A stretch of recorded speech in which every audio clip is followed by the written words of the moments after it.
man. I always loved that song in Majora's Mask, even though I hate the game in general. Should be used for a lullaby or something, like with Baby Kitana or something, but whatevs. Welcome to a one-shot for Mortal Kombat. It's been a while since I've done these things, since A Date and a Destiny, because the majority of them are actually epics.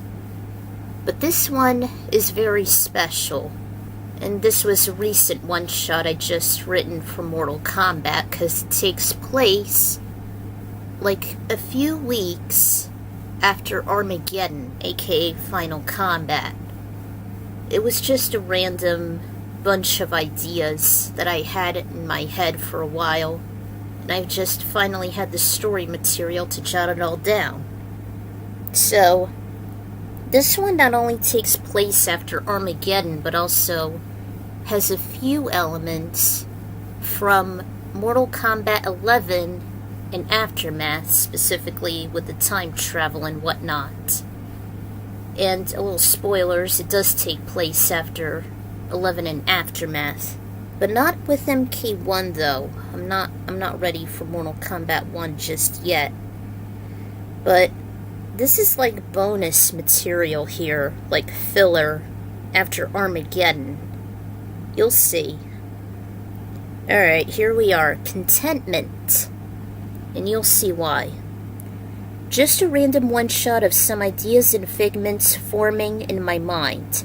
This takes place several weeks after Final Kombat.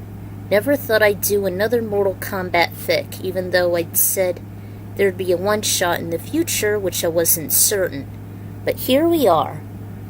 Kung Lao had left Aiko be, as he was going through personal training with his mind, as he was restoring his inner strength after he reinstated to the Order of Light, which he abandoned and became a full-time member of the White Lotus Society due to not having the Order of Light doesn't approve vengeance or defending realms, but since he needed to return to the light again, he would need it. Needless to say, everyone was still readjusting their lives after the fatal battle of Armageddon, as well as Raiden's and Liu Kang's sacrifices, while they've been decimated by Blaze and his spirit incinerating firestorm. At times, Kung Lao and Aiko still mourn of their mentor's losses. As she was sulking inside her bedchamber shared with her new fiancé, a red portal appeared beside her. At first she was startled, but then her expression changed to anticipation as she recognized the rip and whom it may belong to. She noticed a red dragon's snout peek out through the rip, and identifying it, she gave out a thin smile, and she followed it in. Before she knew it, the red orb led to the isolated tropical location known as Yin Yang Island, one of few desolated isles within the Lost Sea. An oceanic terrain between Earthrealm and Outworld, as showcased in Shang Tsung's island in the first tournament. The calming crashes of the waves soothed her, just as they did when she first arrived during the aftermath of Armageddon. Even the balmy air was just as relaxing, until she felt it suddenly picked up as a sharp gale. Her hair flew as if she had whiplash, and the temperature dropped. She immediately noticed the clouds building up rapidly as they churned to a dark gray before it ripped with lightning. As an astrophobic, like me, she desperately scanned for shelter and spotted a nearby cave.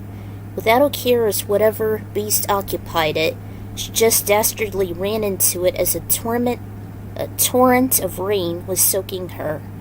Despite her galoshes squeaking with water inside, she was thankful she was able to reach a warm, dry place. The first thing she noticed was the sudden, welcoming, tepid air. Then her eyes made out some flickering orange hues from a distant torch or two within alcoves of the cave walls. She wandered further where a spacious area and a wide burning urn greeted her. Even green and red dragon decor enwrapped some side poles. She made it out as an ideal place for relaxation and meditation. Aiko felt something on her back, although nothing was touching it. She turned and noticed it was Caro. She was happy to see him after so long. As she embraced his neck, Caro nuzzled her with some purrs. She soon recovered. "Where's Liu Kang and Kitana?" he stated. "They went through time and took the hourglass and crown with them to settle down. They wanted to give us some time to seek comfort after Armageddon." "I see." Aiko was impressed how the cave was suitable for them. As Caro mentioned, they all redesigned it. "The elder chronokinetics needed somewhere to call their own.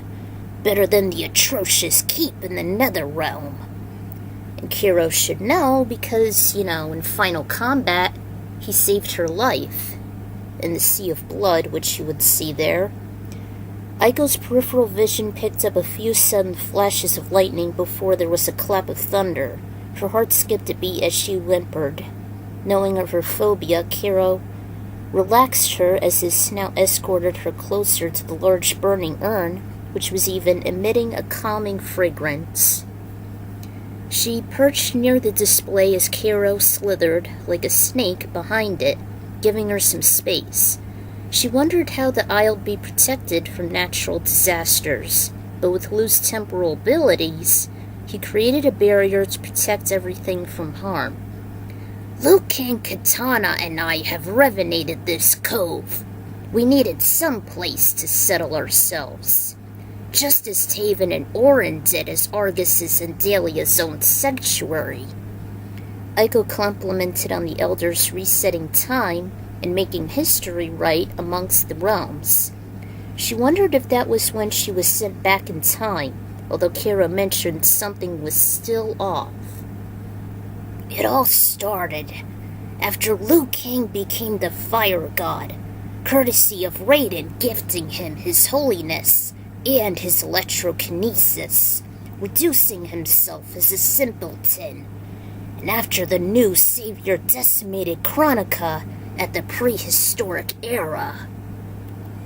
And this is a flashback to the moment when Liu's pyrokinesis was so intense that it actually turned the tightness into a crystallized statue. This is actually the ending to Mortal Kombat 11, but the thing is, there's actually 3 endings, not in Aftermath, the original. The thing is, if you lose to Chronica, you obviously get the bad ending. And Chronica actually resets to the Dawn of Time, aka the Chaotian era, if I'm pronouncing it right. But she sets you to the prehistoric era where the battle starts after you beat the Revenants and Cetrion. So, when you fight Chronica, and if you lose in the first round, she'll reset time again to the Dawn of Time, and you won't get the perfect ending. You would actually get the normal ending, which continues on to Aftermath, which I didn't want. To get the perfect ending, you gotta have flawless victories all around, especially with Chronica, and that's what I prefer. So, here you are.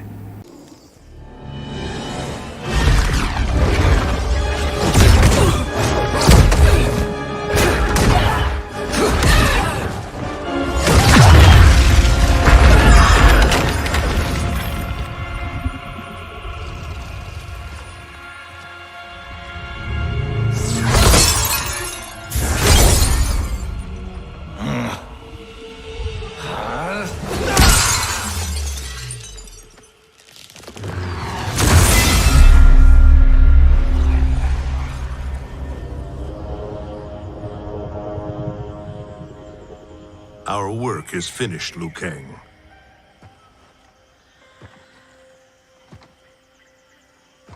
Lord Raiden. I am merely Raiden now.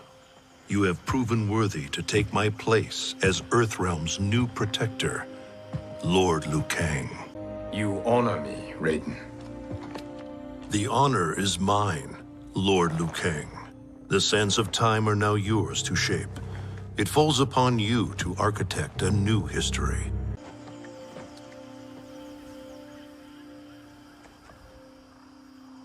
Where do we go from here?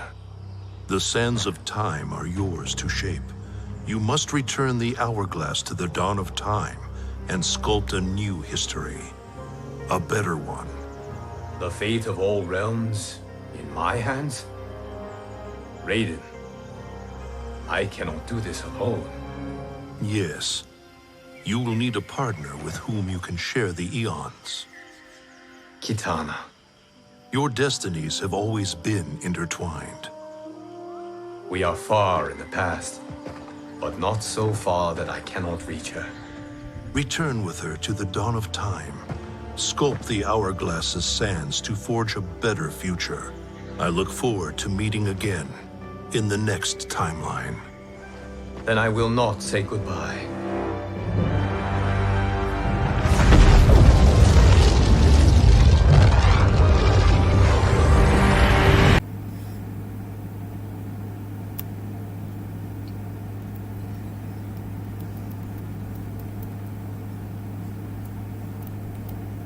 Caro then stated that Liu actually reunited with Kitana right after she received the title as Outworld's Khan. He appeared before her in the hearth of the Edenian Palace's fireplace. She noticed the orange hue and was startled of Liu's new composure and attire. He explained that he already decimated Kronika and righted all the wrongs that she and her followers had wrought. She was assured, and Liu Kang suggested for her to shed her obligation and give it back to Kotal and Jade. He shall restore him with the Jinsei flowing inside him before the Edenian shall prepare. It wasn't easy leaving her past life behind, but since she was reluctant on her duties for governing Outworld and its feral inhabitants, even with a kingdom she no longer recognized. A little excerpt to Kitana's ending in Mortal Kombat 11, the latter ending. Moments later, the Fire Thunder God stood within a meteorite at the midst of a void with hardly any celestial bodies, which is obviously the perfect ending here.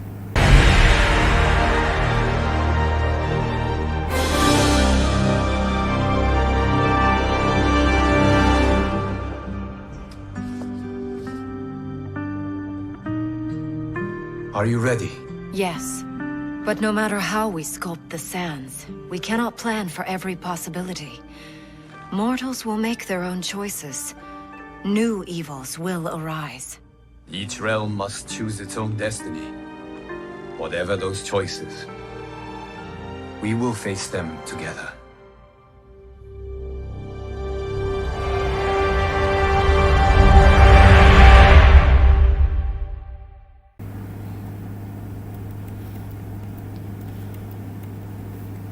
So, that was how they became the new Keepers of Time. Aiko was beyond amazed on their accomplishments, especially erasing all the hellish circumstances and starting anew as far back as the beginning of existence. And they are finally together while doing it! I couldn't imagine it any other way. Better than the Netherrealm Emperors. Her eyes glazed even when Caro continued. Indeed, Aiko. Liu Kang and Kitana were always meant to be together, and having a mortal attain godhood, eternal life, with an Edenian can't be any better. Aiko beamed more. I wonder if Kitana actually became a goddess. Edenians are descendants of gods after all. Just as are dragons. Well, the elders told me that not long after this victory over Kronika, Kitana just looked into her soulmate's face.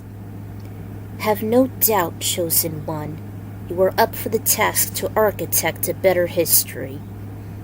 Liu grinned with her as he held her delicate touch. Then together, let us begin. They hadn't trod to the hourglass, and Kitana stayed behind Liu Kang as he rose his hands, and the heart of the glass ignited. He swapped his hands, shifting the sands as if he was expediting the flow of time to a certain pinpoint. Cease, Liu Kang, before you doom us all. He looked over to a large portal made of flame, and 3 figures stepped out. He and Kitana were surprised they can still breathe as they entered a vacuum of space. What was even more stupefying was in the front and center was Shang Tsung. Nightwolf was to his left, and Fusion to his right. Kitana had the composure as white as an ethereal spirit. Shang Tsung? Caro then mentioned, he didn't have the audacity to combat him. The sorcerer was just trying to coax him that if he shall wield the hourglass without Kronika's crown, all of existence will be lost. Aiko tried to take composure. It was almost like how the climax of Armageddon was. At first, both Liu and Kitana never bought the twisted sorcerer, as they realized all too well of his duality and deception. No better than with Dagon, Shinnok, or even Blaze. Fusion and Nightwolf, however, took in his forked tongue, and eventually they realized that Shang had a point.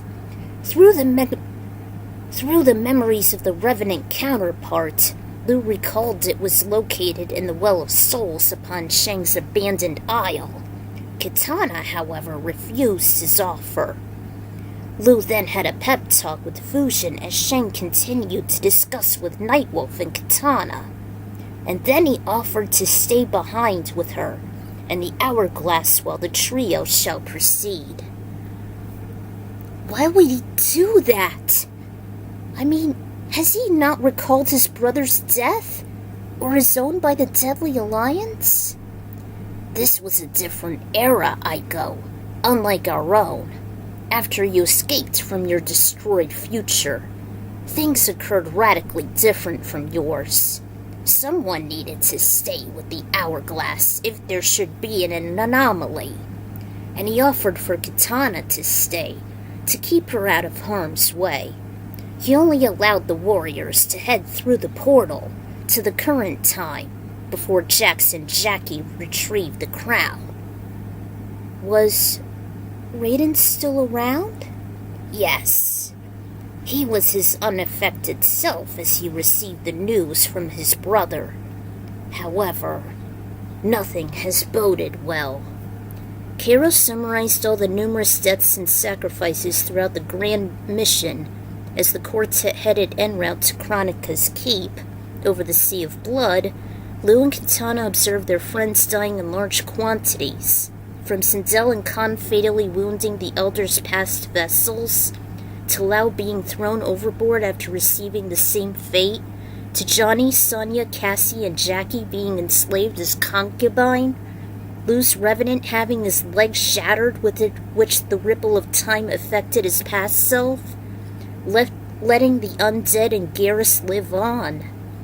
Before the Red Dragon said that as Shang escorted the God Brothers and the 2 conquerors toward their destination, he fought off each one and assimilated their souls before challenging the Titanists. And Nightwolf, I forgot to mention. Aiko was just flabbergasted. She even slapped her leg in disgust. Why would Liu Kang and Kitana do that? They'd never sit idly by and watch their friends bite the dust. They aren't so passive. They're more proactive than that. I bet Kitana was beyond miffed on what he did. I would. Caro just sulked. I would regretfully do the same.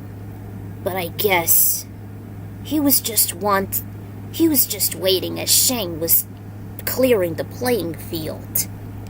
I mean, they stayed behind before Armageddon arose. She hung her head for a moment before the Crimson Serpent went on. After Kronika absorbed Cetrion's soul, Shang was still able to win over her seamlessly, without relent nor any mercy, just as how Dagon would do it. With the combined souls of Revenant Kung Lao, Raiden, Fusion, along with Sindel and Shao Kahn, and Nightwolf, she was overmatched. He even had a taste of her own essence before he possessed the crown. The demon sorcerer commenced his new era as he waved his arms being coated with the light temporal energy. Cease, before you doom us all.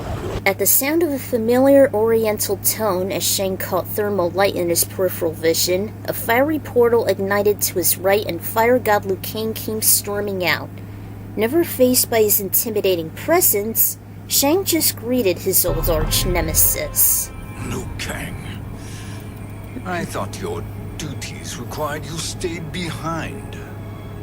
A lie. Something you know well. I see now. The hourglass showed that only I could wield the crown against Kronika successfully. You let me win. And to ensure victory, you sacrificed the lives of your friends. How deliciously cold-blooded. They are not gone, Shang Tsung. They will live again in my new era. Your new era. You underestimate my prowess, Chosen One. I have the crown. I have absorbed Kronika's power. You may have attained godhood, but I am the keeper of time. You are no match for me. Kronika said much the same, Shang Tsung. You will share her fate. Now hand over the crown. This is your only chance. My only chance. This is my triumph. And your final moment. Your worthless existence is at its end. Fight! Alright, her heart began to thump in her ears, nearly as loud as the roaring thunder. Caro... Is he actually Shang Tsung? She held her breath and squeezed closed her eyes. She can't possibly picture all of hers, and her friend's essence was all masqueraded by devil in disguise, even one that can rival Shinnok. When her terrifying paranoia started to break, she slowly opened them. Her vision was covered with stars before Caro spoke. He won, Aiko, but not without a grave cost.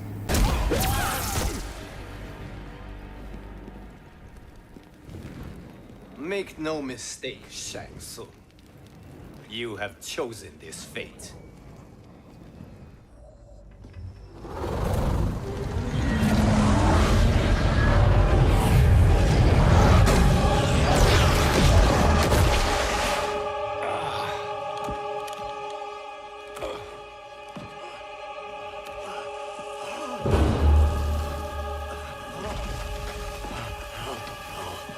No more timelines will be twisted by your evil.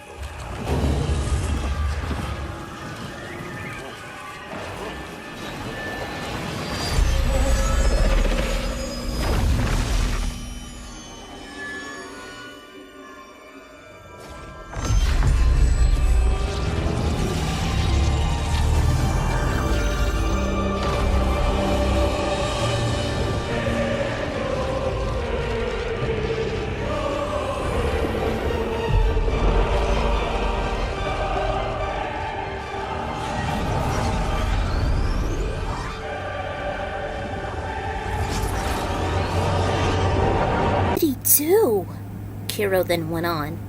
After he won the crown, regretting on shattering Kronika's statue with her headgear attached, he began to rewind time, back to the start of the new era, with Kitana awaiting him. Damn error. However, after his arrival, something was still amiss. Out of time already?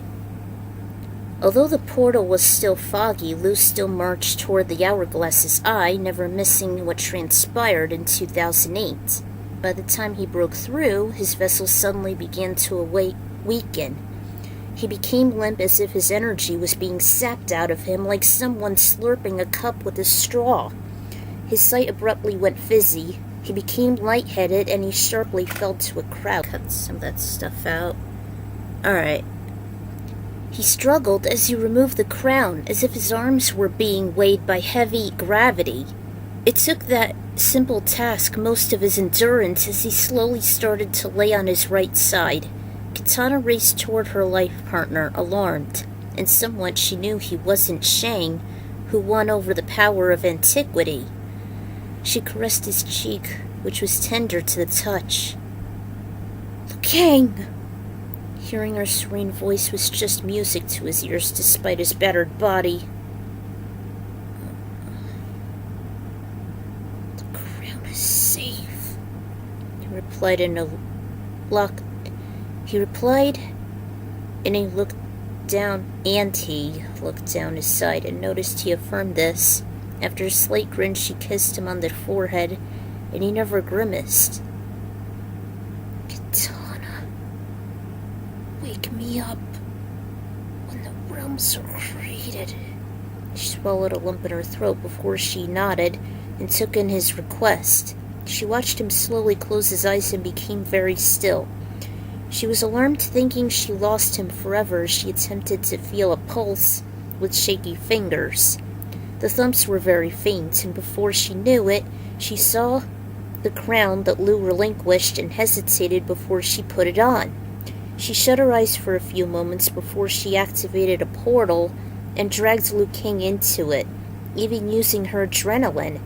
He was so deep in a coma that he never noticed Kitana pulling him across the Edenian terrain and even shouting for help. Not even when some kind innocents offered him a warm broth, nor when he muttered her name a few times in his delirium. The next thing he knew, the weakened fire god came to with his head clearing gradually.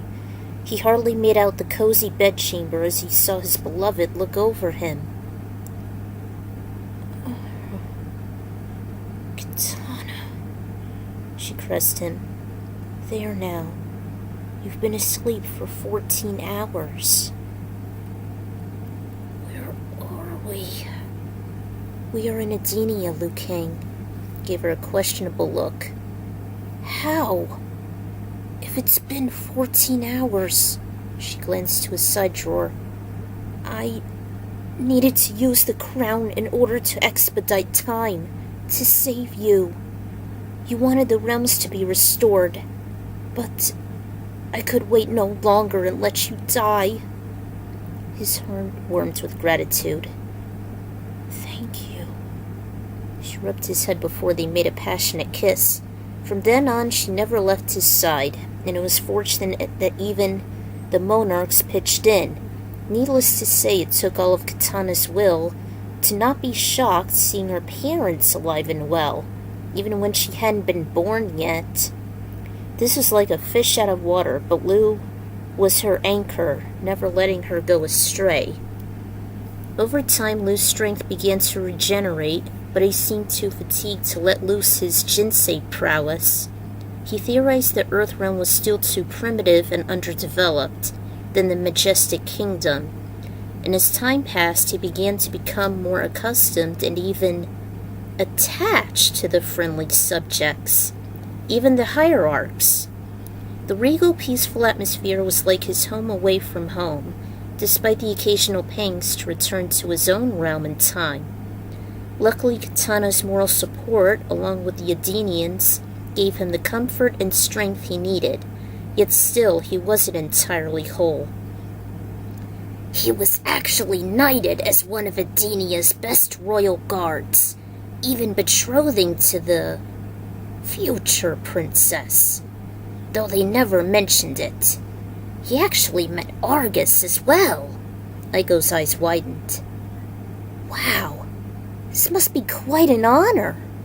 He was the only one who knew of Liu Kang's predicament, as a god himself. He actually lacked the power of worship, the energy a member of the Pantheon needs to exist, to give off their light or darkness. Without it, they weaken and wilt. Elder gods do not need this extra source. She was in deep thought. God, why does it sound so familiar? Although the storm was starting to wind down. The Edenians support him, but it was minimal. He wasn't enlisted to the Pantheon, and he needed to perform an astonishing feat. He knows that Edenia's been in constant turmoil by its most tyrannical enemy. I'm sure you all know this. She knew exactly who it was. Outworld and Shao Kahn! Even us dragons fled from the dangerous realm. Onaga was the first dragon who wasn't an elder and starved for its prowess, thus combining the more smaller realms into one. Khan poisoned him as he was too power-hungry, and he set his sights on Edenia. Argus appointed me and Orin as guardian dragons, not just for Taven and Dagon, but for the realm itself. Once the elders were slain by Dagon and Armageddon compromised all, Edenia was defenseless in Khan's totalitarian. And Liu Kang defended it? Indeed, he was a true hero. He defeated the Emperor and assisted against his mighty generals. He won in mortal combat, and through his valiant deeds and vigorous training, the Pantheon welcomed him as their own. Argus escorted him to the Hall of the Elder Gods. His Carnianac's face, looked brighter, like it never had before. Damn typos. He was humbled as he bowed before them. They made him to never suffer from his fatigue ever again, and offered to make a request as payback. He wished for Kitana to become a goddess without even dying. They granted it easily due to his chastity. But alas, he was saddened Raiden didn't exist. Perhaps, as a mortal, he will exist, Kitana assured him to never give up hope. Still, he was wounded. Perhaps in another timeline. He was heartbroken, but it mended once they'd done the unthinkable.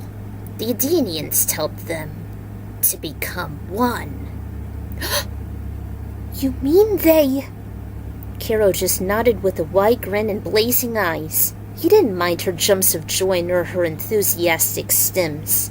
It took her a few moments to calm herself, and she couldn't wait for her own union with Kung Lao. Yes, in due time.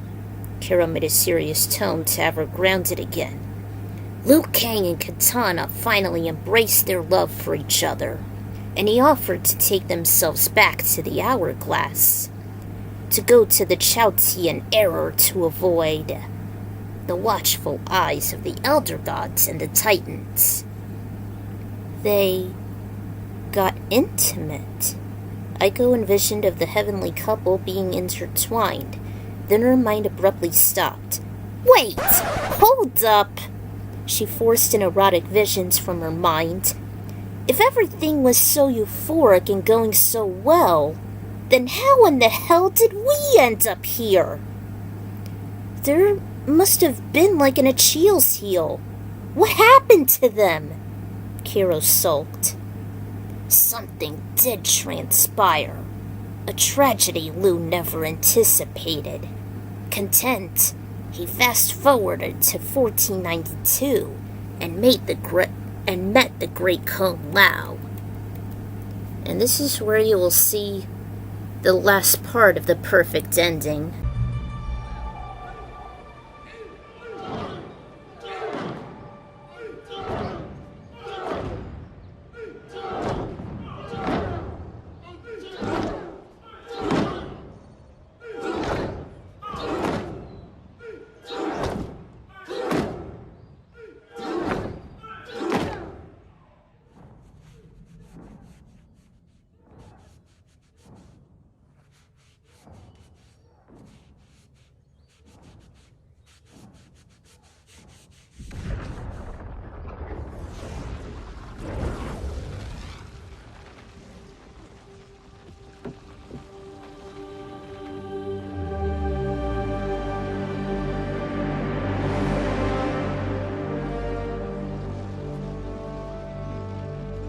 Kung Lao.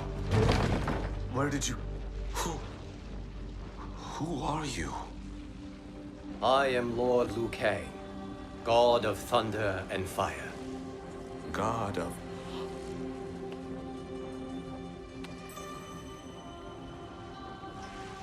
Forgive my disrespect, my lord. Enough, Kung Lao. You are humble, not like the Kung Lao I knew. The Kung Lao you knew? A story for another time.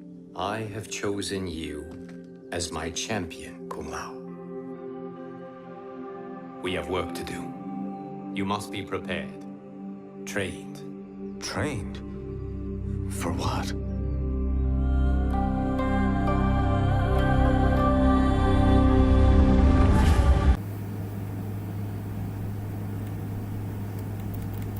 Mortal Kombat! She made a striking pose. Yes! He trained the great Kung Lao! He must have won! Right? There was no answer. Right? Noticing Caro's denial, she murmured, Has he lost? He won, by the former champion, but just barely. Barely?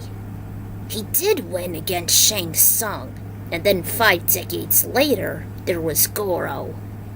He was able to take his title as champion, but he succumbed to his injuries.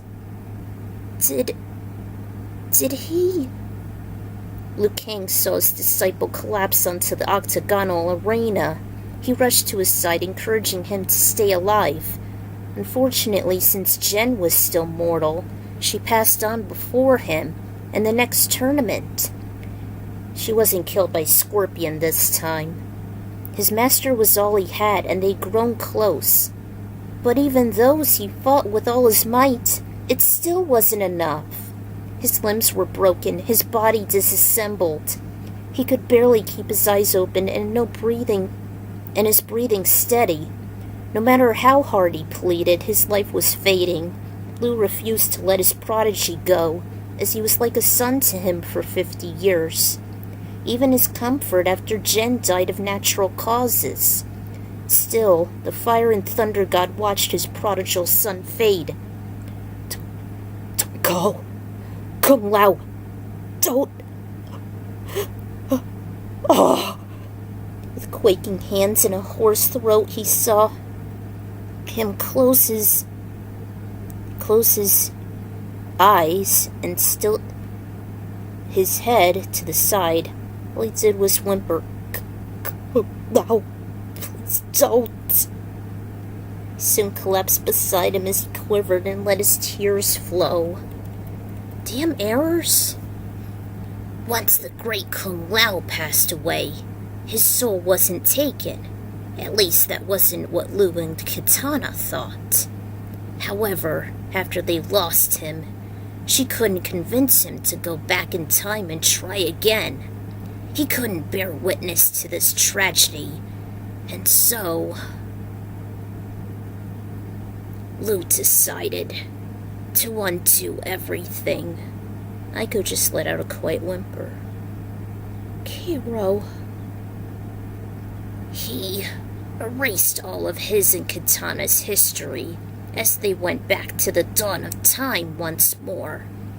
I wonder if that's how Chronica used to create multiple timelines and dealt with their mulligans. Losing Kung Lao was too much for him, and without Raiden's existence, he and Kitana decided to sit history out. He eventually decided to fast forward to the first modern tournament, the one taking place in 1992 on Shang Tsung's island. After his isle was abandoned, thus reducing to rubble, he made himself a sanctuary for the hourglass here, in between the two realms. And he made a solemn vow to never interfere with history. Till Armageddon, of course. Huh. No wonder Liu and Kitana wanted to disguise themselves. The red dragon rose his head with a more positive expression. But now that he's at rest, and Armageddon has passed, they never had been more jovial since they saved Edenia and formed their eternal bond. I will look forward to the day if you and Kung Lao shall do the same. Aiko just couldn't help but grin at his words. I will. He also watched over your birth and decided to fast forward to the future. It seems your birth was the connection, and it toggled his mind of his revenant self. That was how and why he set you free. She was for once at a loss for words. Aiko? An alto spoke from behind her. I have someone whom you'd like to meet. She turned and there was Kitana, without her vial and stunning as ever. She was actually holding a bundle. By the time she stepped closer to the subtle light, it was a light blue cloth. Or pale blue, it should say.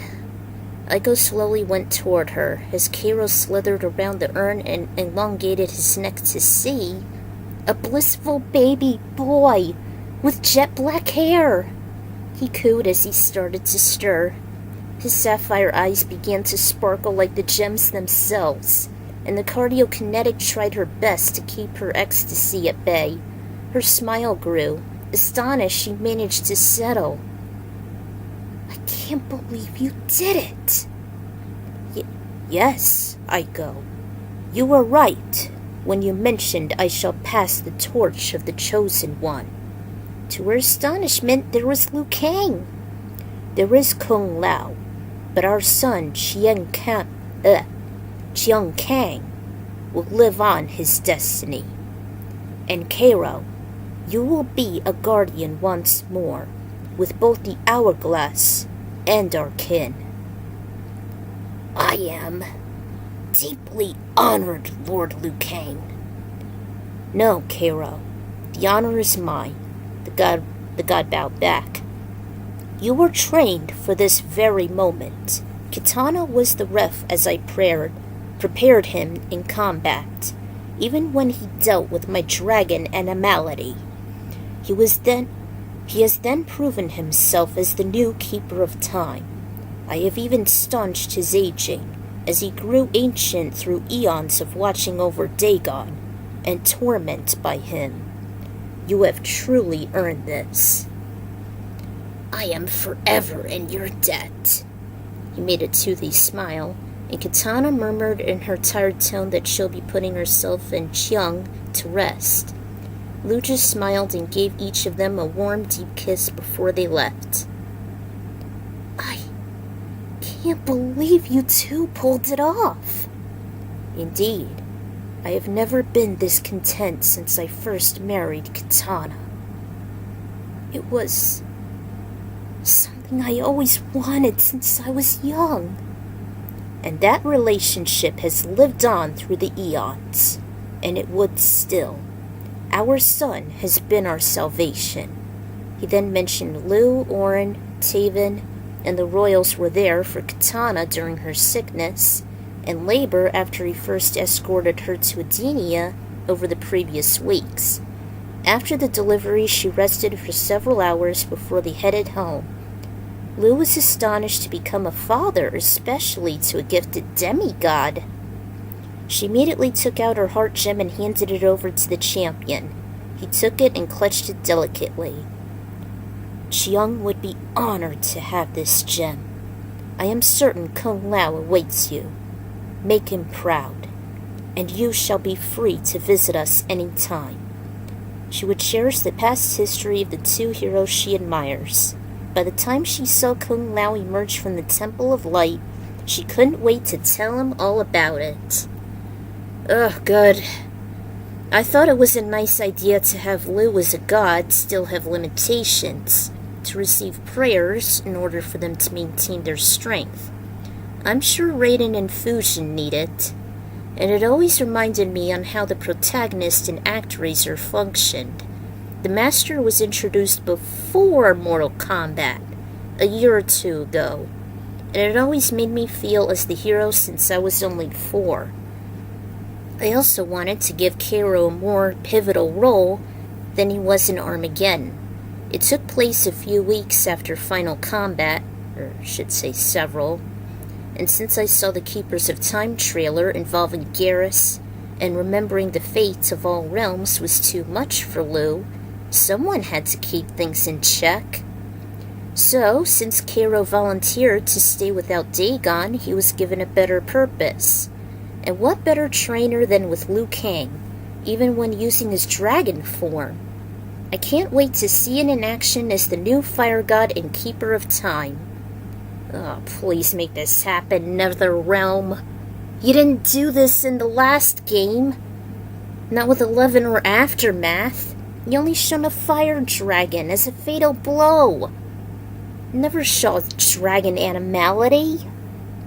Speaking of the trailer, that was how I came up with that cave sanctuary, even though it seems slightly different since there had like smaller windows.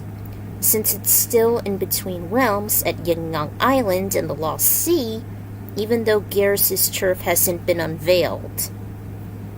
I was never a fan of Garrus. Bad first impressions. Besides, the Hourglass and Crown, even the Elders, needed somewhere to reside. Better than the hard keep in the NetherRealm. And I always wanted Lutana to be together, ever since I was little when I grew up with the Threshold movies and Defenders of the Realm. What better way than the perfect ending in MK11? If only Aftermath didn't compromise things. Yeah, Kitana might have been affected by the anomalies, but since an Edenian is a descendant of the gods, she might not be, as she stayed in the dawn of time. Sure, it was a warped version when they became emperors of the NetherRealm, but it still happened. And I hope the fluffs between them won't be too unsettling. Archives. And the cherry on top were their son Chiang, a Chinese combined surname, but it sounded nice with Kang and close to Chan. I think Hali Khan would be his theme, even when he was held by Kitana. After all, Tobias wanted this ever since he left. Boone squandered it with deadly lines instead of vengeance. Pisses me off to this day. Better yet, Yin-Yang and Shang's Isles were in between Earthrealm and Outworld, so problem solved. And I certainly don't want his tragic ending from MK11's arcade ladder. God, I feel so sorry for him. And as still Defender of Earth, being the chosen one has its burdens. So why not pass the torch, which I wish he would do in MK1? I can't stress it enough. He has to reunite with Kitana somehow. Maybe restore her memories. As for the scenarios with the Great Kung Lao, I hadn't seen much of Conquest yet, but I always wanted to connect Aftermath's ending somewhat, instead of just jumping to it like in the game. I wanted something tragic in this euphoric era that Liu made. Lao won over Goro, but he wasn't invincible. Thus this tragedy holding back Liu's role as Final Kombat and his disguise. Also, some elements can be found in MK's storyline within the MK Wiki. It was an interesting source, even concerning the dragons, how it was intermixed with other myths, etc. Perhaps I'll make more in the future, but don't count on it. Due to life in general and developing ideas for fics, the occasional roleplay and countdowns, it ain't easy. So, for now, this is the Ecron Writer signing out, and for now, this would be the last media or fanfiction podfic of Mortal Kombat. Unless if I should write one in the future and do a podfic on it. So, I'll see you guys then.